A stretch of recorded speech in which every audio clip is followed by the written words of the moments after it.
aux Grecs que l'Europe est prête à ajouter des mesures de croissance, de soutien de l'activité. Hollande viajó a Berlín antes incluso de formar gobierno. Esta urgencia da una idea clara de lo complicada que es ahora mismo la situación en Europa. Saludo a Mónica Oriol, ella es nueva presidenta del Círculo de Empresarios. Muy buenos días, señora Oriol. ¿Qué nos espera durante el próximo mes? ¿Qué cree usted? Pues probablemente es el peor mes, pero yo confío que en el segundo y tercero mes todas las dudas que se tienen sobre España se vayan aclarando, porque por fin hay una segunda reforma financiera que creo que va a meter el ingrediente que nos hacía falta, que es la transparencia. Y en el fondo lo que está ocurriendo en España y en Grecia, básicamente en todos los países, es la pérdida de credibilidad. Cuando decimos los mercados se han retirado, los mercados no nos quieren. ¿Por qué no nos quieren? La palabra crédito y la palabra credibilidad tienen la misma raíz. ¿No? Son casi Entonces, claro, sinónimos. España lleva diciendo que los brotes verdes llegan mañana, que tenemos los deberes hechos, que el déficit está controlado meses, años. Y la realidad les iba contando a los mercados, que en el fondo los mercados no son más que los ahorros de miles y miles de pequeños ahorradores que están metiendo su dinero en los fondos de pensiones, o aquellos que pretenden, les sobra porque exportan, son más productivos y quieren administrar el dinero e invertirlo donde hay credibilidad. Y España ha perdido su credibilidad porque hemos estado muchos años sin hacer los deberes y sin reaccionar ante un cambio de coyuntura.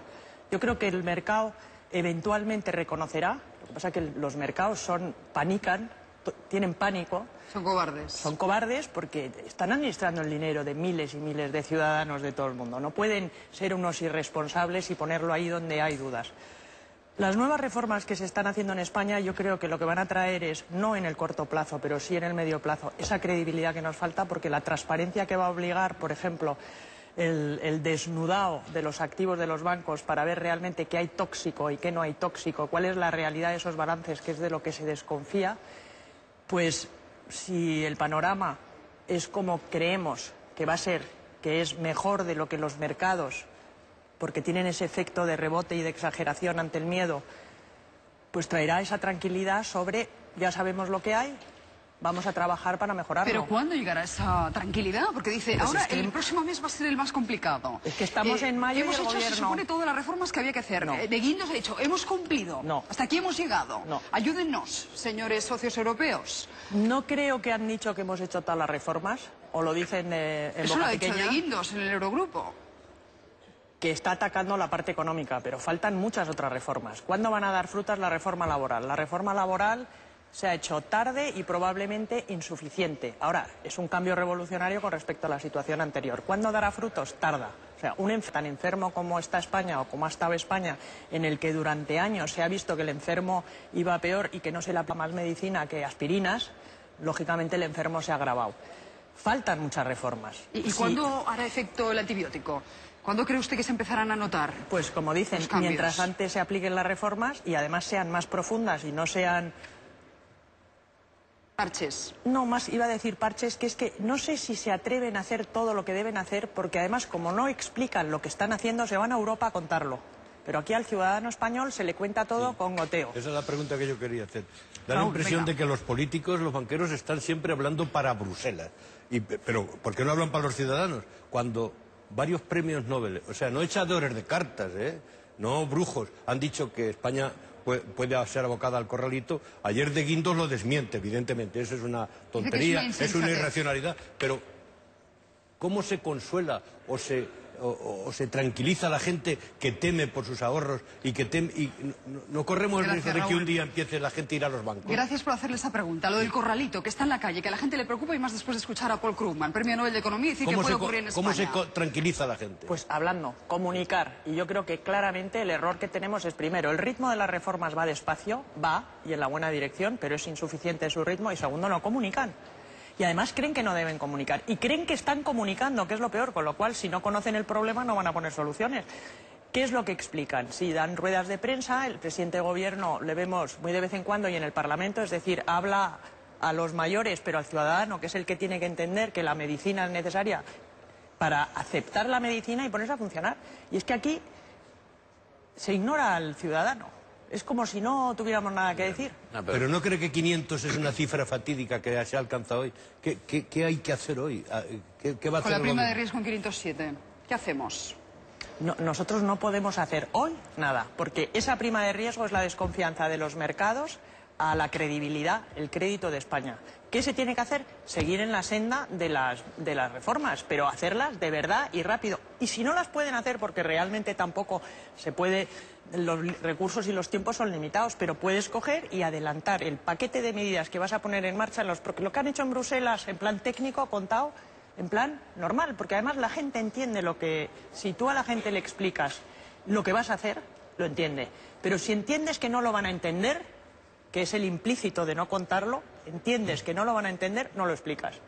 Y hay que hablar, y hay que decir, mire, en la semana que viene tal reforma, en la siguiente vamos a cometer esta.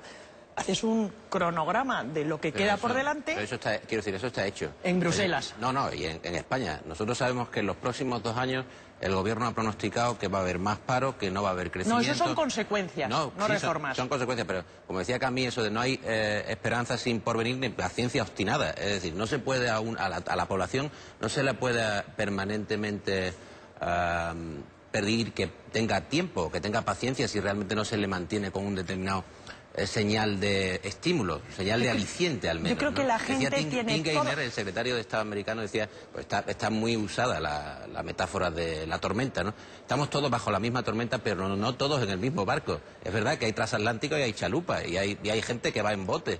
Y los estados, por una parte, los gobiernos, van en el transatlántico y el personal va en la chalupa. Ese es el problema fundamental. Bueno, acuérdate que a veces lo pequeño es lo más ágil y el transatlántico es el que se hunde y se pega contra un iceberg, ¿no? Claro, que y el pequeño es capaz de buscarle, o sea que eso claro, si son estás entre orquestas imágenes. Y entre vino. Yo creo que la gente lo que no puede tener es desesperación, y la desesperación es cuando no hay luz al final del túnel. Y eso es lo que aquí está ocurriendo, porque aquí los medios de comunicación, por ejemplo, ¿qué es lo que leemos cada mañana?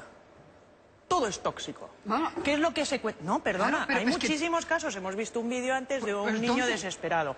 Pero tú sabes la cantidad de empresas en España que están saliendo adelante, que sean internacionales. Pero invitarnos a contarlo. Vamos, salvo César Alierta, que dice que pronto tendrá buenas noticias. Porque solo se fija uno en el Messi que mete goles. Que el que más mete goles, pero hay muchos otros metiendo goles. Pues y de esos no se habla. De empresarios deberíais dar a conocer esas buenas noticias, sinceramente, Mónica, porque no salen, no trascienden. Yo hay días que te voy a las dar busco una en la buena prensa y no las noticia. encuentro. Porque no salen, porque no interesan, porque la gente ya nos hemos metido en esa bola de que todo es desastroso, esto es horroroso, y entonces va seleccionando las noticias, incluida la prensa, que son las noticias del drama.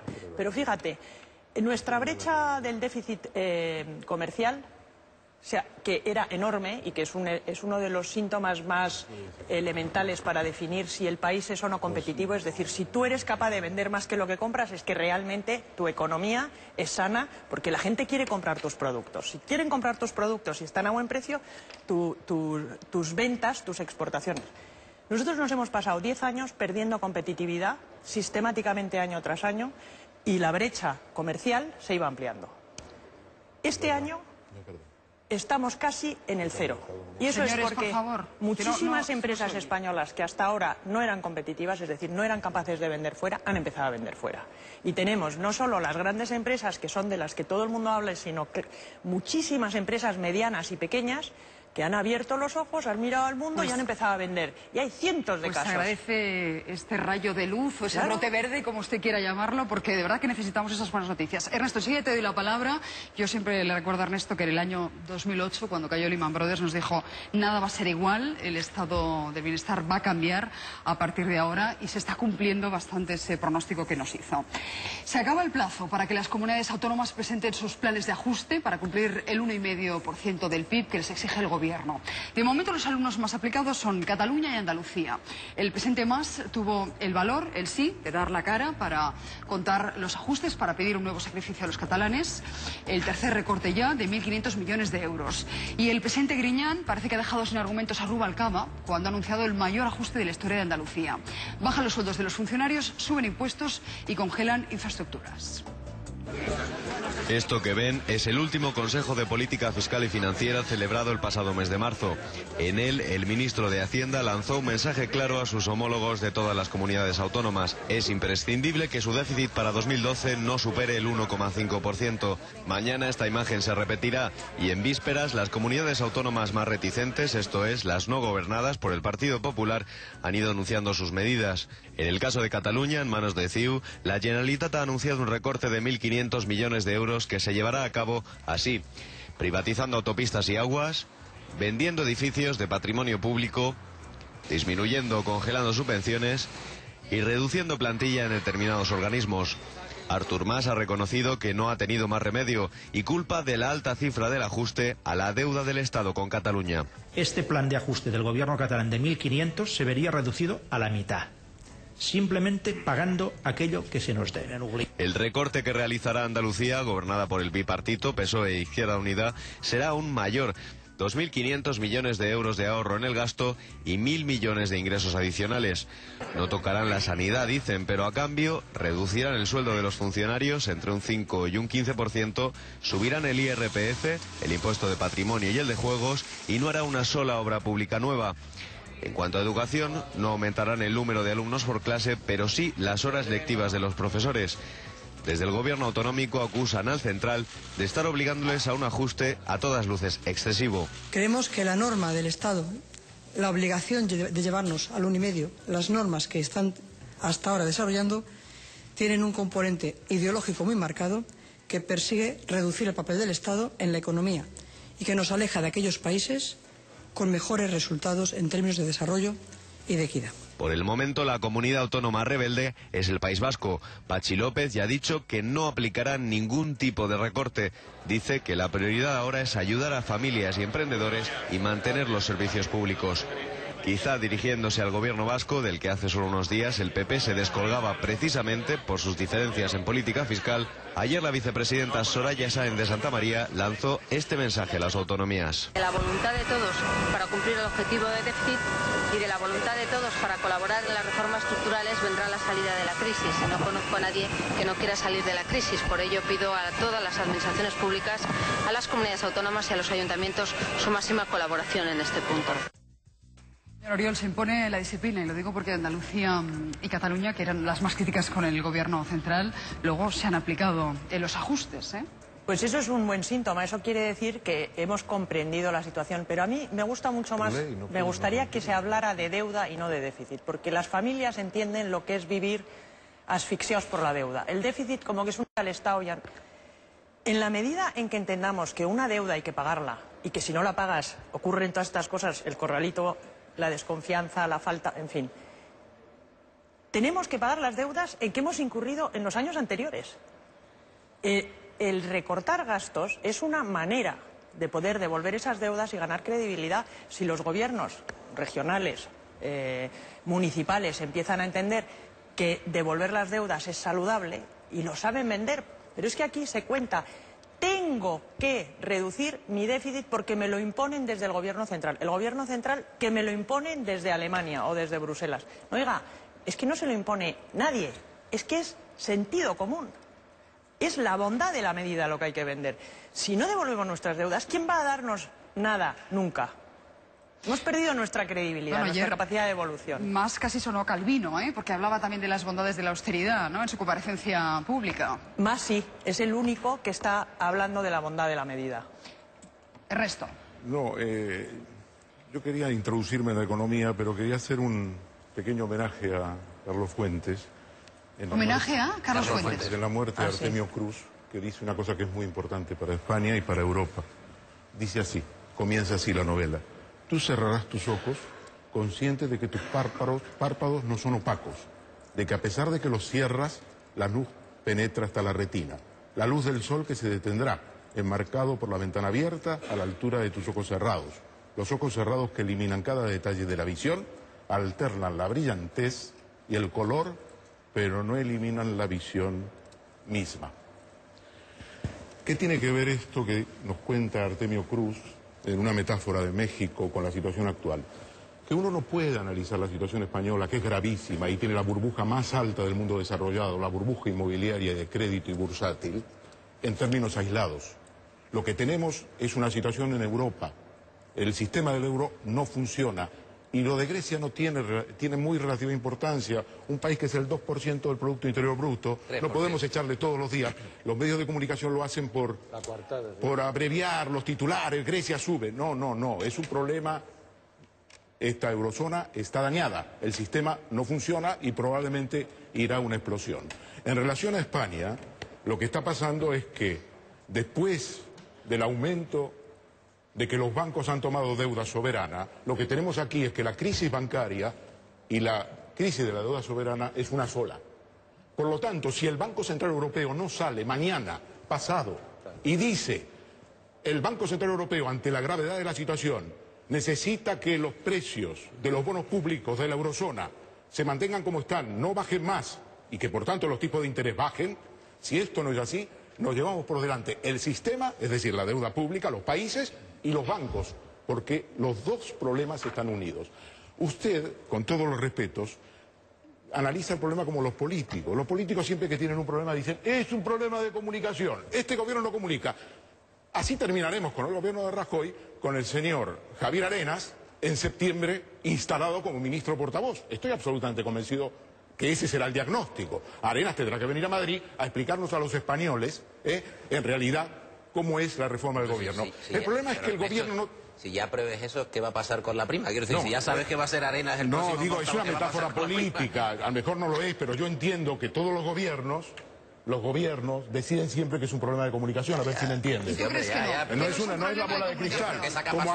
Como Arenas no ha podido formar gobierno, tiene que tener un espacio político y Arenas es un hombre que tiene experiencia en comunicación. Es un problema sistémico, de modelo, Es un problema sistémico. En este momento la situación es peor que en septiembre del 2008, ya que has traído el tema. ¿Por qué? Porque en septiembre del 2008 la deuda pública española era y es una de las más bajas de la eurozona. Era el 37% del Producto Interior Bruto. Eran 370.000 millones de euros. Mucho más baja que la privada, mucho más baja que la de familias y mucho más baja que lo de los bancos. Sin embargo, hemos criminalizado todo eso, claro, porque en los 4 años la tasa de desempleo se ha ido al 24%, como estamos ahora, e irá más. Y la recaudación fiscal, las empresas han dejado de pagar. ¿Tienes alguna buena noticia que contarnos? No es un problema de mala noticia, hay que entender. Para actuar hay que entender. Hay que entender. Entonces, ¿qué pasa? Lo que está pasando es peor porque nuestra capacidad para hacer una reforma financiera y recapitalizar a los bancos, en el 2008, con un 37% del Producto Interior Bruto de deuda, era impresionante nuestra capacidad. Pero no lo hicimos porque nosotros negábamos la existencia de la burbuja. Rato la negó antes que Zapatero, mucho antes. Y bajo su gobierno se gestionó. Entonces, ¿qué pasa? Cuando usted analiza y dice que es un problema de comunicación, yo entiendo. Hay que tener fe. Pero el pueblo español sabe que tiene que reducir su deuda y por eso no consume. No necesita ningún mensaje, no hay que explicarle nada. No consume porque ve que la situación es totalmente inestable, totalmente volátil. El gobierno no explica mejor porque su relato, si explicara mejor, sería desastroso. Lo único que tiene el gobierno es el interlocutor en Bruselas. Y ahora, en este momento, el Banco Central Europeo... Fíjese, hemos amortizado la existencia de un banco centenario como el Banco de España. Ya no tiene la supervisión en su mano. Deja que responda el señor Oriol, venga. Bueno, yo no creo, o me explico muy mal, o me explico muy mal, no quiero entender otra cosa, que yo no he dicho que el problema es de comunicación. Yo he dicho que el problema es profundísimo, que hacen falta muchas reformas más profundas y a mayor velocidad que las que se están realizando, pero que hay que comunicarlo. Yo no he confundido el fin con los medios. Para mí la comunicación es un medio para conseguir un fin, y es que la gente se ponga a trabajar. Y aquí el mensaje que hay que... Pero la gente trabaja aquí, como la gente que tiene empleo trabaja. ¿Cómo que la gente no trabaja? Ahora vamos a caer en la caricatura de que los españoles no trabajan. Bueno, creo que podemos... Uno de cada 4 están desocupados. Perdona, no es un problema de cuánto, si trabajamos o no, sino de cuánto y qué bien trabajamos. Y eso se va a resolver de aquí a fin de año para bajar la prima de riesgo. Esto requiere 15 años, supongamos que usted tiene razón. Vamos a ver, ¿estamos hablando de arreglar el país o de arreglar la coyuntura? Aquí el problema es mucho más profundo que la coyuntura. Es un problema de 20 años recibiendo Pero si usted no información... arregla la coyuntura, la tasa se eleva al 33% del paro. En Estados Unidos, en el año 33, la tasa más alta de paro fue 24,9. Pues tendremos que preguntarnos por qué hemos llegado a esa barbaridad. Porque teníamos el mercado, Bueno, pero aparte de plano, la legislación esa es una teoría laboral más... Bueno, pero veamos el futuro. Veamos el futuro, porque si hablamos del pasado, pues tenemos esa tasa. Pues por eso mismo hablemos del futuro. Ahora ya tenemos una reforma laboral. Bien, pues eso es lo que ese es el tema. Pero usted sabe cuál es el efecto de una reforma laboral, cuántos años lleva eso. Me gustaría saberlo si fuera un mago, pero desde luego lo que sí sé es que por fin se están haciendo reformas estructurales. Como he dicho, probablemente deberían ser aún más profundas porque la situación, el mercado laboral, efectivamente, ni siquiera en la época de la Gran Depresión hubo ese tipo de paro en Estados Unidos. Y en España sí. ¿Y qué hemos hecho? Veíamos que subía el paro y aquí nadie hacía nada, todo parches. Sin embargo, lo que tenemos que ver es que hay países que están en plena crisis y Alemania está creando empleo. Pero no solo Alemania, países que tienen tasas de crecimiento negativas no destruyen empleo. Y aquí nadie ha hecho nada durante 4 años, y a eso voy de la credibilidad. La reputación de uno no se gana en un día, es consecuencia de tus actos, los actos que te preceden. Y España, la gente lo ve como España, no ve un gobierno sustituido por otro gobierno. Lo que ve es que durante 4 años hemos ido cayendo por el precipicio y aquí se hablaba y se hablaba y se hablaba, pero no se hacía nada. Lo dice una empresaria. Ernesto, un segundito. Una empresaria con un currículum impecable, doctora en Ciencias Económicas y Empresariales por la Universidad Complutense de Madrid, diplomada en Economía por la Unión Europea, por la London School of Economics y además madre de 6 hijos, es decir, que de economía doméstica también sabe un ratito. Ha trabajado mucho. En plena crisis de la zona euro, el ministro de Guindos ofrece transparencia en la auditoría a nuestros bancos. Dice que no hay nada que ocultar y que todo se hará con luz y con taquígrafos. Para que no haya dudas, el ministro de Economía acepta algo inaudito, que el Banco Central Europeo forme parte de ese equipo independiente que va a valorar los balances bancarios. Como no hay absolutamente nada que ocultar, como hay que hacer un esfuerzo desde el punto de vista de transparencia, de eliminación de dudas, pues España está absolutamente abierta a que haya luz y taquígrafos, si me permiten ustedes la expresión, para que se analicen la calidad de las carteras crediticias en nuestro país. Pues dice de Guindos que acepta esas auditorías independientes, incluso con la entrada del Banco Central Europeo. ¿Esa es la solución? Desde luego está atacando uno de los grandes problemas. Y transparencia significa me desnudo, búsqueme por todos lados y verá usted que no soy tan malo como dicen. Ese es un poco, yo creo, la estrategia. La transparencia siempre es saludable. Si la transparencia se hubiera aplicado anteriormente, y ese es el gran drama, el retardo en la aplicación de este tipo de medidas. ¿Y si encuentran el cocodrilo? Pero no hemos hecho... Pues lo pondremos encima de la mesa y entonces sabremos cómo atacarlo. Hemos hecho 2 estrés test y la banca española ha salido airosa con todos los parámetros de la Asociación Europea de Banca. Ellos lo han hecho, nosotros lo hemos presentado y hemos pasado el examen. Es un mito, lo que estáis planteando es un mito. Bueno, pero ya lo hemos pasado 2 veces. Ernesto, dijo que nuestro sistema ¿alguna solución? Era sólido, no era sólido. ¿Alguna solución que te guardes en la cartera? La solución porque eres muy pesimista, pero tampoco las salidas. Porque no lo veis. Porque Draghi, digamos, aquí tenemos que tener un Banco Central Europeo que comprenda la gravedad de la situación. La gravedad de la situación es que 2 países como importantes de la eurozona, que son España e Italia, están en este momento siendo castigados por una desconfianza profunda en el funcionamiento del euro, porque el euro tiene fallas de nacimiento.